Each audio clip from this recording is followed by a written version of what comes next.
Como mi heredero, William asume ahora los títulos escoceses que han significado tanto para mí. Me sucede como duque de Cornualles. Las puertas del Palacio de Buckingham nunca se han sentido tan pesadas como hoy. No desde la crisis de abdicación de 1936, cuando Eduardo VIII renunció a la corona por amor, la monarquía británica se había encontrado en una encrucijada semejante. Pero lo que está ocurriendo ahora mismo tras esas imponentes rejas de hierro, dentro de esos corredores dorados, hace que aquel momento parezca apenas un ensayo. El rey Carlos III, el hombre que esperó 7 décadas por la corona, el hombre que enterró a su madre, que permaneció bajo la lluvia en su funeral y que cargó sobre sus hombros envejecidos el peso de toda una nación, se prepara para hacer lo impensable. Está a punto de abdicar, y no en silencio, no con una renuncia susurrada, ni con un comunicado cuidadosamente redactado. El rey Carlos se dispone a pronunciar un último discurso, una despedida del poder que declarará formalmente el inicio del reinado del rey Guillermo V y la reina Catherine. Pero hay algo que los comunicados oficiales del palacio nunca dirán. La verdadera historia detrás de esta abdicación no comenzó en una sala del trono. Comenzó en una sala privada, con una mujer despreciada, un hijo traicionado y un rey que finalmente encontró la firmeza que había buscado durante toda su vida. ¿Qué llevó a Carlos hasta este punto? ¿Qué ocurrió realmente cuando la reina Camila se levantó y rompió el silencio en aquella reunión familiar secreta? ¿Y por qué Camila, la mujer por la que Carlos lo arriesgó todo, ha desaparecido de repente? Quédate, porque esta historia es mucho más profunda que un simple anuncio de coronación. El peso de una corona. Para entender por qué el rey Carlos está abdicando, primero hay que comprender lo que le costó llevarla. Carlos Felipe Arturo Jorge no nació para ser un monarca relajado. Nació para esperar. Durante décadas, entre escándalos, desamores y la pérdida de la princesa más querida del mundo, esperó con paciencia, disciplina y resistencia. Cuando la reina Isabel II falleció el 8 de septiembre de 2022, Carlos tenía 73 años. Era la persona de mayor edad en la historia británica en ascender al trono. Mientras la mayoría de los hombres de su edad se retiran, él apenas comenzaba. Su coronación, el 6 de mayo de 2023, en la abadía de Westminster, fue magnífica. Oro, ceremonia, rituales antiguos. El mundo entero observaba y, por un breve momento, parecía que aquel hombre complejo, incomprendido y profundamente reservado finalmente había alcanzado su destino.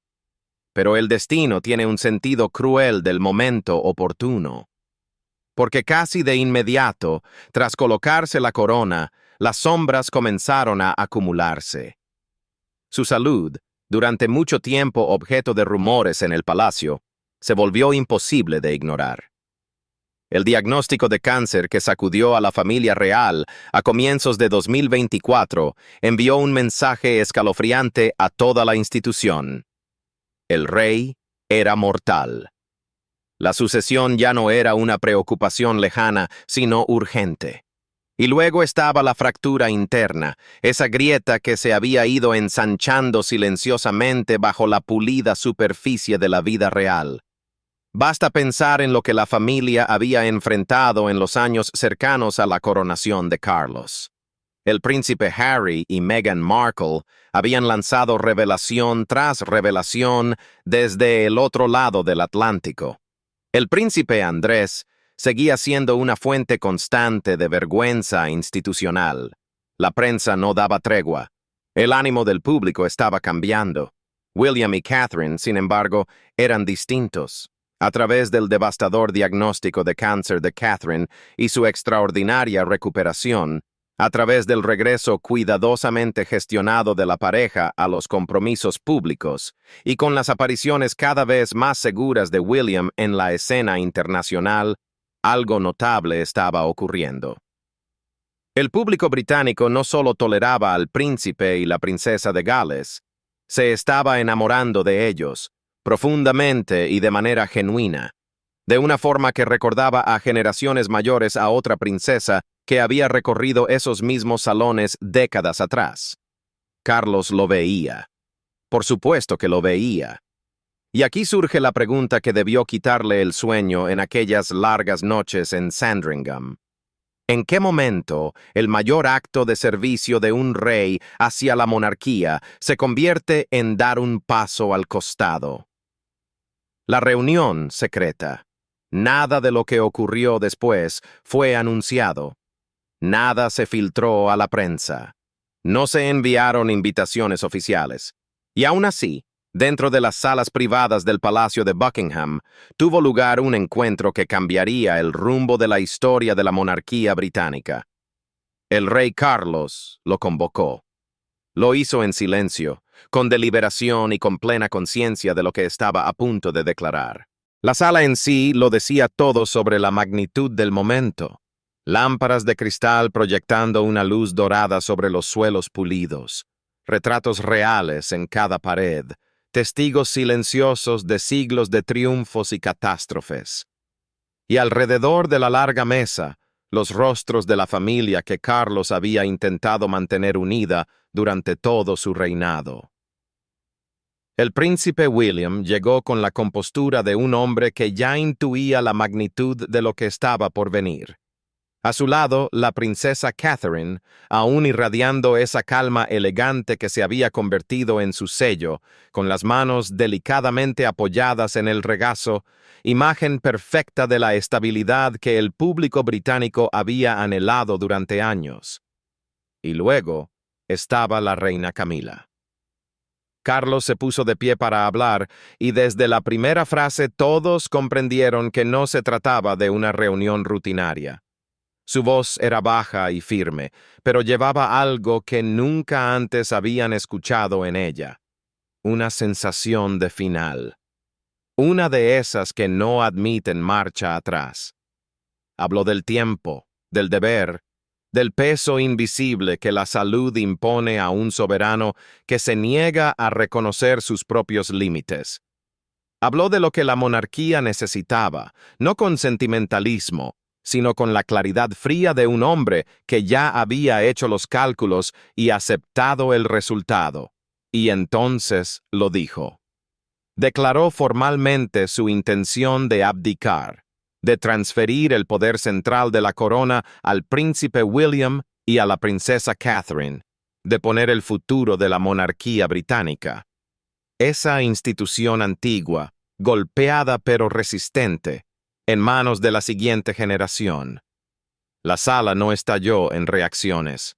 No hubo exclamaciones. Se sumió en un silencio tan profundo que el tic-tac del reloj ornamentado sobre la chimenea sonaba como un trueno. La mandíbula de William se tensó casi imperceptiblemente. La compostura de Catherine permaneció impecable, pero sus ojos, tan profundamente perceptivos, lo revelaban todo. Esto era real, estaba sucediendo, y entonces llegó el sonido que lo rompió todo, el roce seco de una silla arrastrándose sobre el suelo de piedra. La reina Camila se levantó. Ahora bien, antes de continuar, hay que preguntarse, ¿qué podría llevar a una mujer que había luchado toda su vida por la legitimidad que finalmente había alcanzado a ponerse de pie en esa sala y desafiar al propio rey? ¿Qué estaba protegiendo? ¿La monarquía? ¿A Carlos? ¿O algo mucho más personal y peligroso? La intervención de Camila. La mujer que se levantó no era la Camila cálida y autocrítica que el público había llegado a aceptar con el tiempo. Era una versión completamente distinta. Su rostro apenas podía ocultar la tensión que se agitaba bajo la superficie. Sus ojos, habitualmente serenos, ahora brillaban con una intensidad más aguda, casi desafiante. Habló con la autoridad medida de alguien que había pasado años aprendiendo a presentar la objeción como si fuera sabiduría. Argumentó que William aún era demasiado joven, demasiado inexperto en las antiguas costumbres y protocolos que constituían la verdadera base de la institución. Insistió en que el momento era catastróficamente prematuro. Sus palabras sonaban razonables. Estaban diseñadas para sonar razonables. Pero la sala observaba sus manos, la forma en que sus dedos se tensaban alrededor del asa de su bolso, el leve temblor en la comisura de sus labios. Aquellos no eran los gestos de una estadista preocupada, sino los de una mujer viendo cómo la obra de su vida se desmoronaba en tiempo real. Porque la verdad que todos en esa sala comprendían, era esta. Toda la identidad de Camila, toda su arduamente ganada legitimidad, su propio propósito, giraban en torno a un eje. Su papel junto a Carlos. La mujer que influía en sus decisiones. La reina consorte que se había transformado de la figura más rechazada de la vida pública británica en un miembro aceptado, aunque nunca del todo amado, de la familia real. Quitarle el poder a Carlos, transferirlo a William. ¿Qué quedaba entonces para ella? Su interrupción atravesó la sala como una hoja afilada cortando seda. Carlos quedó inmóvil. Hay que imaginar el paisaje emocional de ese instante. No se trataba de un adversario político, ni de un periodista hostil, ni de un cortesano resentido. Era la mujer a la que había amado durante la mayor parte de su vida adulta, la mujer por la que había soportado décadas de rechazo público, la mujer cuya mano había sostenido en medio de cada tormenta, cada escándalo, cada titular despiadado, y acababa de humillarlo públicamente, delante de su hijo, delante de su nuera, delante de aquellos a quienes intentaba confiar el deber más sagrado de la vida pública británica. Su rostro cambió. Quienes lo observaban dijeron que pasó del rojo intenso a una palidez casi mortal en cuestión de segundos. Algo se estaba quebrando. Se podía sentir, incluso si no se veía. Fue William quien comprendió el momento. Se levantó de su asiento sin dramatismo. Se acercó a su padre y, con el tono sereno de un hombre que ya actuaba desde una posición de autoridad, anunció en voz baja que la reunión se suspendía para que todos pudieran reflexionar. Fue un gesto elegante y decisivo, y transmitió un mensaje imposible de malinterpretar. El encuentro se disolvió rápidamente, pero mientras la figura de Camila desaparecía tras las grandes puertas, todos los que quedaban en la sala entendieron algo con absoluta claridad. Nada dentro del Palacio de Buckingham volvería a ser igual. El ajuste de cuentas privado. La puerta del despacho privado del rey se cerró con un sonido que parecía un veredicto. Dentro, el aroma familiar de sándalo y papel antiguo, el olor de toda una vida de preparación y paciencia, ahora resultaba sofocante. Carlos permaneció de espaldas a la puerta, con los hombros cargados por la tensión de un hombre que acababa de experimentar una traición tan profunda que aún no encontraba palabras para describirla. Sus manos, marcadas por el tiempo, manos que habían estrechado miles de manos diplomáticas y firmado innumerables documentos oficiales, se aferraban al borde del escritorio de roble hasta que los nudillos se le pusieron blancos. Camila lo había seguido. Se quedó en el centro de la habitación, con el mentón en alto, en esa postura que había perfeccionado durante décadas, la de una mujer acostumbrada a ser escuchada y obedecida. Pero sus ojos contaban otra historia. Detrás de esa apariencia de seguridad había miedo. Un miedo real, de esos que aparecen cuando alguien se da cuenta de que ha ido demasiado lejos, más allá del punto de retorno. Habló. Y lo que dijo en esa habitación, según quienes lo conocieron después en confidencia, podría considerarse uno de los errores de juicio más trascendentales en la historia moderna de la familia real. Retrocedió en el tiempo, más allá de la corona, más allá del palacio, más allá de las décadas compartidas. Se adentró en los rincones más oscuros de la historia personal de Carlos. Evocó recuerdos que él había pasado toda su vida intentando enterrar. Los años difíciles en el internado de Gordonstown, un lugar que el propio Carlos describió como una especie de infierno privado. La soledad, el acoso, la profunda infelicidad de un niño sensible arrojado a un entorno duro, sin refugio emocional. Ella conocía esos detalles porque él había confiado en ella. En los momentos más íntimos, le había revelado partes de sí mismo que no había mostrado a nadie más.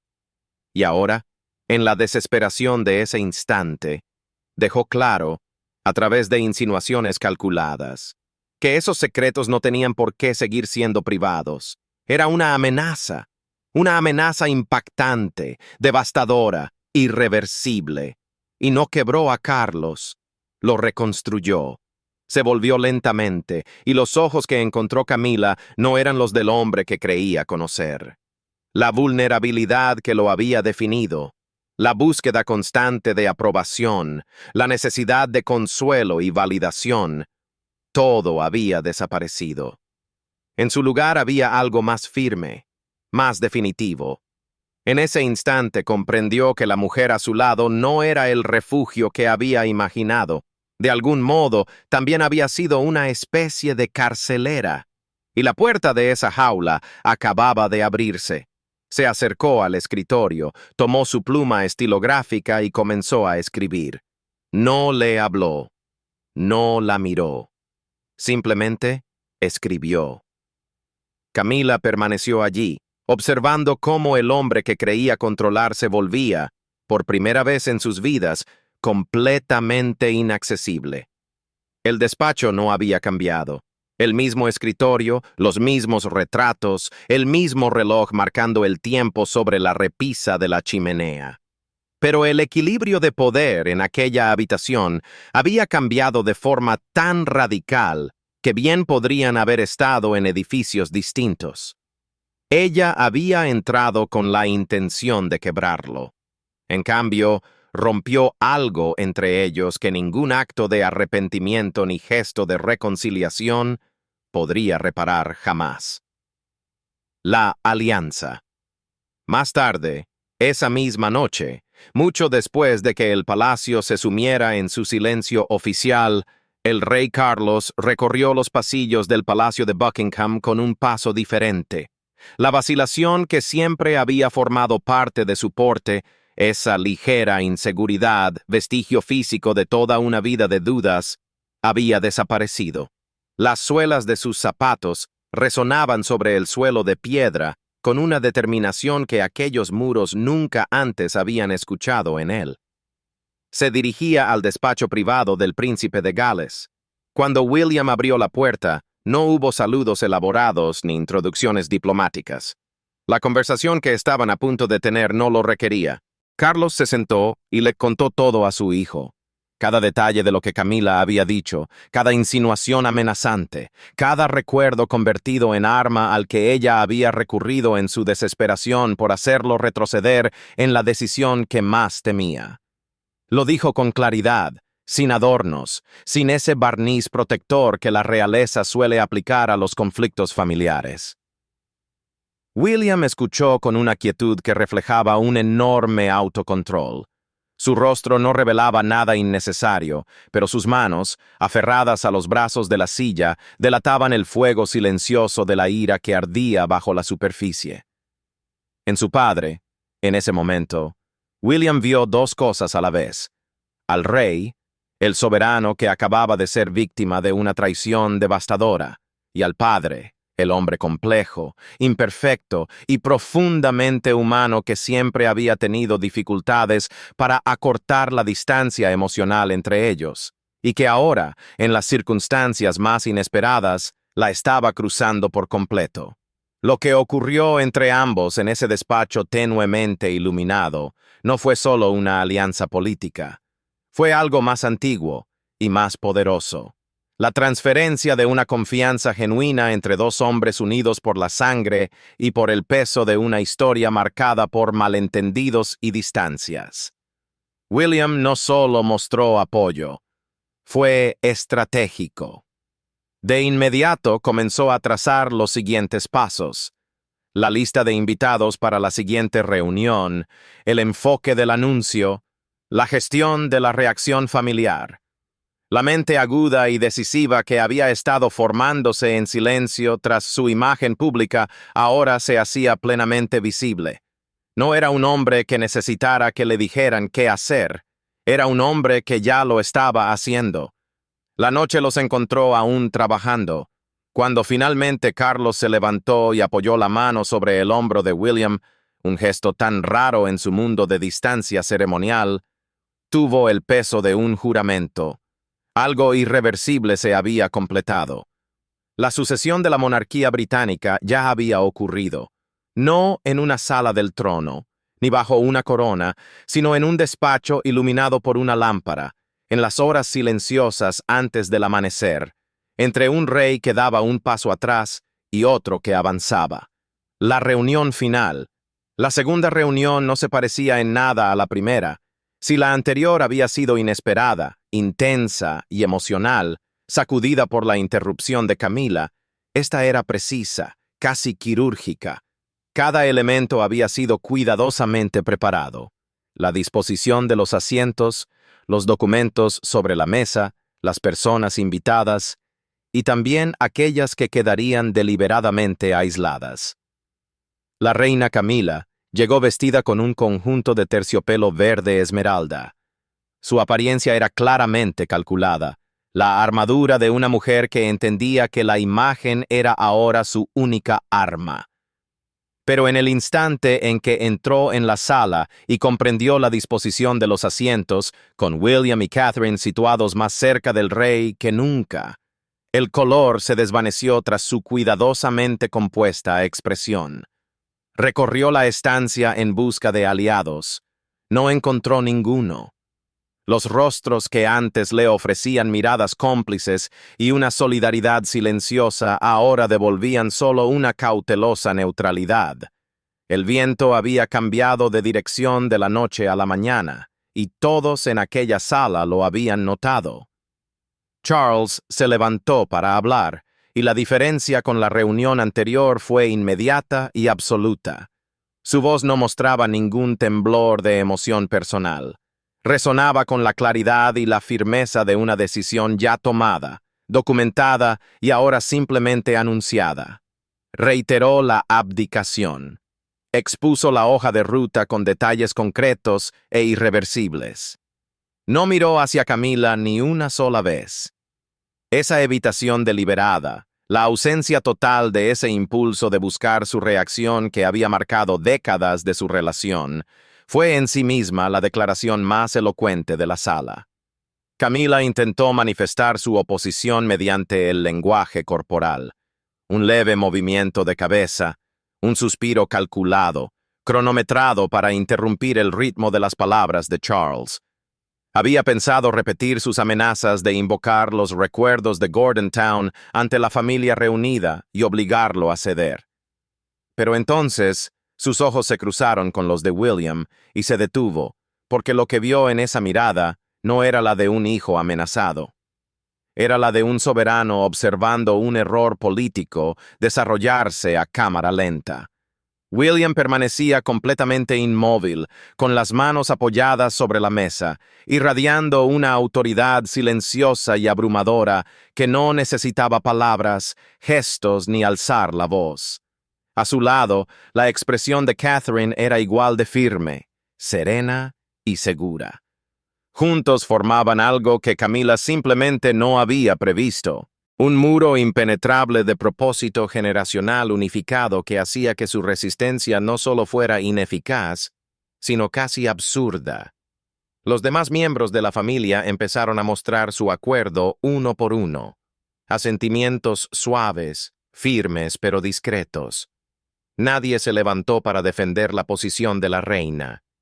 Nadie sugirió que el momento fuera inoportuno.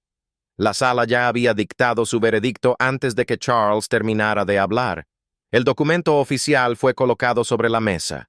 William se levantó y lo aceptó de manos de su padre con un respeto absoluto que conmovió visiblemente incluso a los más serenos presentes. Catherine ofreció una sonrisa discreta. No triunfal, nunca triunfal, sino la sonrisa de una mujer que comprendía plenamente la gravedad de la responsabilidad que estaba aceptando. Camila no se movió. Permaneció sentada, con la mirada fija en la luz del atardecer que se desvanecía en la pared opuesta. El barco ya había zarpado. La era hacia la que había navegado toda su vida se había cerrado tras ella como una puerta empujada por la mano de otro. Y todo lo que podía hacer era quedarse muy quieta y asimilar la realidad de lo que significa una derrota política total e irreversible. El discurso final. La noticia de la abdicación llegó al público del modo en que suelen hacerlo los acontecimientos más sísmicos de la realeza, a través de una filtración tan cuidadosamente gestionada que parecía más un anuncio planificado que un accidente. El palacio programó una alocución formal. El rey Charles hablaría directamente a la nación. Un discurso final, el último acto de un reinado definido por su paciencia, su complejidad y, al final, por un extraordinario gesto de sacrificio personal. Así que, tengas la fe que tengas, o ninguna, está en esta vida que da vida. La mañana del discurso, el Palacio de Buckingham tenía una cualidad distinta en su silencio. El personal se movía por los pasillos con la conciencia agudizada de quienes saben que están viviendo un momento histórico. William y Catherine estaban presentes. Sus 3 hijos, George, Charlotte y Louis, se encontraban en algún lugar dentro de esos mismos muros. La próxima generación de una dinastía que llevaría ese nombre hacia adelante durante décadas, quizás siglos. Aquella mañana, Charles se vistió con un cuidado especial, pero no con la pompa completa del Estado ni con el esplendor militar de las ceremonias. Eligió algo más sobrio, más personal. La discreta indumentaria de un hombre que no está ejerciendo el poder, sino renunciando a él y haciéndolo con dignidad. Se situó ante el atril, miró a las cámaras, a la prensa, a los rostros de quienes lo habían observado toda su vida, y comenzó a hablar. Habló de su madre, del estándar que ella había establecido y que ningún monarca podría aspirar razonablemente a superar. Habló del servicio, no como una idea abstracta, sino como una práctica vivida a diario. La exigente disciplina de anteponer el deber a todo deseo personal, a toda herida íntima, a toda preferencia propia. Habló de William y Catherine con una calidez que sorprendió incluso a quienes mejor lo conocían. No se limitó a transferir el poder, dio testimonio de él, describió lo que había visto en su hijo en los años recientes, la agudeza de su mente, la profundidad de su empatía, la firmeza de su determinación. Y explicó lo que había percibido en Catherine desde el principio, una capacidad extraordinaria para conectar, una estabilidad inquebrantable, el don de hacer que la institución se sienta humana sin restarle dignidad. Afirmó que la decisión que anunciaba no era una retirada, sino, en su opinión, el mayor acto de servicio que podía ofrecer. Apartarse en el momento elegido por él mismo, mientras aún podía presenciar con claridad la sucesión y garantizar que sus bases fueran sólidas. No mencionó a Camila. Su nombre no apareció ni una sola vez en el discurso, y en ese silencio, en esa omisión deliberada, el público británico comprendió todo lo necesario sobre lo que había ocurrido tras los muros del palacio. Concluyó no con solemnidad ceremonial, sino con algo cercano a la poesía. Miró directamente a la cámara, más allá del lente, más allá de la sala de edición, más allá de la señal de transmisión, y se dirigió al pueblo británico con una franqueza poco habitual. Les dijo que la mayor fortaleza de la corona nunca había sido quien la porta, sino las personas que se encuentran bajo ella. Y entonces, el rey Charles III dio un paso atrás del atril. El reinado había terminado. Las consecuencias. En los días siguientes, el mundo se adaptó a una nueva realidad. Los preparativos formales para la coronación del rey William V y la reina Catherine avanzaron con el ritmo preciso y sereno de una institución que ha ejecutado estos rituales durante 1000 años. Se fijaron fechas, se confirmaron protocolos. La maquinaria de la monarquía, esa extraordinaria y antigua estructura, puso en marcha sus engranajes hacia el siguiente capítulo. Y Charles se retiró a Highgrove con algo que quienes mejor lo conocen describieron como un alivio visible. Paseó por sus jardines, cuidó sus cultivos orgánicos, escribió, leyó y durmió, según se dice, con una regularidad que le había sido esquiva durante años. El hombre que había pasado 7 décadas esperando convertirse en rey pasó menos de 3 años llevando la corona. Y sin embargo, el juicio de la historia, o al menos su primer borrador, parecía sugerir que su acto más significativo como monarca había sido precisamente ese: reconocer el momento en que avanzar significaba hacerse a un lado. Camilla permaneció en Ray Mill House, en Wiltshire. La separación entre ella y Charles, nunca confirmada oficialmente ni desmentida públicamente, se convirtió simplemente en un hecho asumido que la poderosa maquinaria de comunicación del palacio ni reconocía ni negaba. Asistía a ciertos actos ceremoniales. Cumplía con algunas obligaciones benéficas. Lo hacía con la compostura ensayada de una mujer que ha superado cosas peores. Pero los espacios por los que se movía eran más vacíos que antes. Las conversaciones, más formales. La calidez que en otro tiempo había definido su relación con la institución se había enfriado, silenciosa, pero definitivamente. William y Catherine entraron en plena luz de su nuevo papel con una seguridad que parecía haber estado acumulándose durante años. Sus compromisos públicos tenían ahora una energía distinta. Las multitudes que acudían ya no respondían solo a los símbolos de la corona, sino a personas concretas, reconocibles, profundamente humanas, que ahora cargaban sobre sus hombros el peso de la institución y lo hacían con una aparente firmeza. Pero queda una pregunta que aún persiste mientras los preparativos de la coronación avanzan. ¿Fue la decisión de Camilla de recurrir a las heridas más íntimas de Charles y utilizarlas como instrumento de presión el error definitorio de su historia real? ¿O fue simplemente el momento en que una verdad que siempre había estado presente se volvió imposible de ocultar? Porque la ambición, en el nivel en que operaba Camilla, rara vez se esconde. Se adapta, se gestiona, se presenta como prudencia, como preocupación, como cautela razonable. Y a veces, ante una amenaza real, la máscara se desliza y lo que aparece debajo es aquello que siempre estuvo ahí. La monarquía británica ya ha sobrevivido a abdicaciones antes.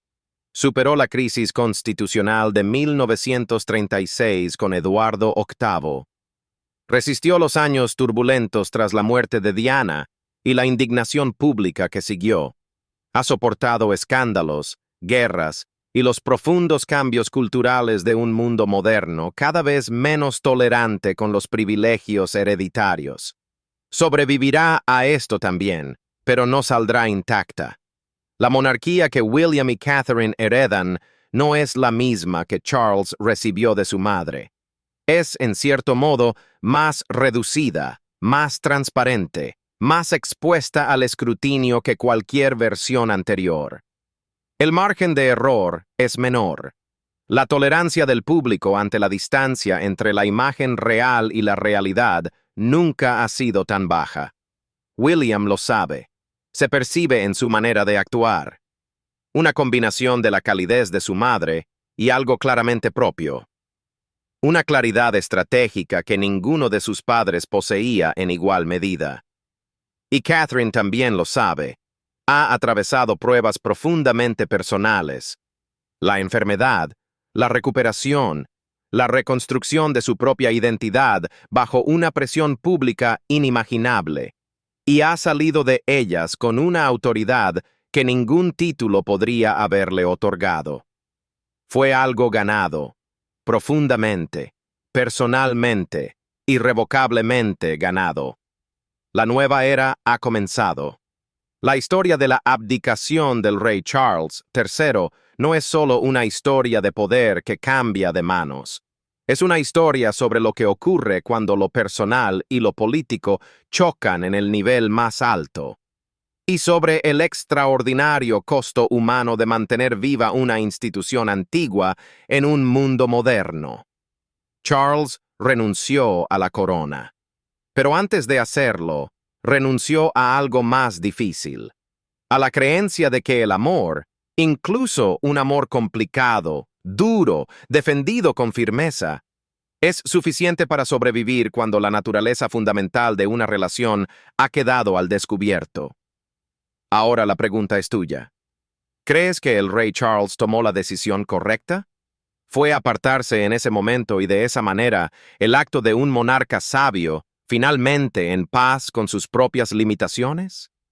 ¿O fue el capítulo final de un hombre que pasó toda su vida empujado por fuerzas fuera de su control y que simplemente se quedó sin resistencia? ¿Y qué hay de Camila? ¿Fue su intento de utilizar el pasado de Charles como arma un error táctico nacido de la desesperación? ¿O fue, como algunos han sugerido en voz baja, la expresión más auténtica de lo que siempre fue?